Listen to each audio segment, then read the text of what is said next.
போதைப்பொருள் வியாபாரம் சூடுபிடிக்கும் தமிழகம். ஹாட்டான நியூஸுங்க. நம்முடைய தமிழகம் கலாச்சாரத்திற்கு தலைநகரமாக திகழ்ந்த நம்முடைய தமிழகம் இன்னைக்கு போதைப் பொருள் விற்பனைக்கு தலைநகரமாக மாறிட்டு வந்துருச்சு. 2000 கோடி ரூபாய் மதிப்பில் உள்ள போதைப் பொருளை கடத்திய ஜாபர் சாதிக் அப்படின்றவர் ரொம்ப சர்வசாதாரணமாக தன்னுடைய சகோதரர்களுடன் இந்த போதைப்பொருள் தடுப்பு ஆணையம் அந்த கட்டுப்பாட்டு துறையின் மூலமாக கைது செய்ய வேண்டியதை தடுத்துக்கிட்டு என்ன பண்ணுறாரு, ஓடி மறைஞ்சு வாழ்ந்துட்டு இருக்காரு. நம்முடைய முதல்வர் திரு மு.க. ஸ்டாலின் அவர்கள் போதைப்பொருள் ஆசாமிகளை முடக்குவேன், அவர்களை சொத்தை முடக்குவேன் அப்படின்னு சொல்லிட்டு சொன்னாங்க. செஞ்சாங்களா? ஒரு துரும்ப கூட அசைக்கலை.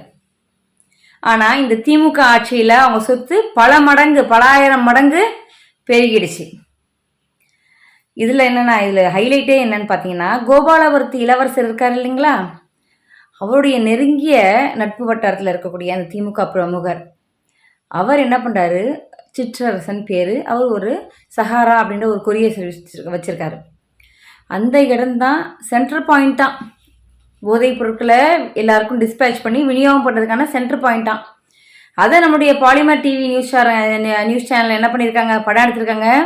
அதுக்கு உடனே திமுக குண்டர்கள் போய் அவங்கள வெளுத்து கட்டியிருக்காங்க. என்ன கொடுமைங்க இது! இவங்க போதைப் பொருட்களை விற்பாங்க, அதை படம் எடுத்து அதை மக்களுக்கு தெரியப்படுத்தணும் அப்படின்னா உடனே குண்டர்லாம் என்ன சேர்ந்து பண்ணுவாங்க, எல்லாம் போட்டு அடித்து நொறுக்குவாங்க. இதுதாங்க இந்த திராவிட அரசு பண்ணிகிட்டு இருக்குது.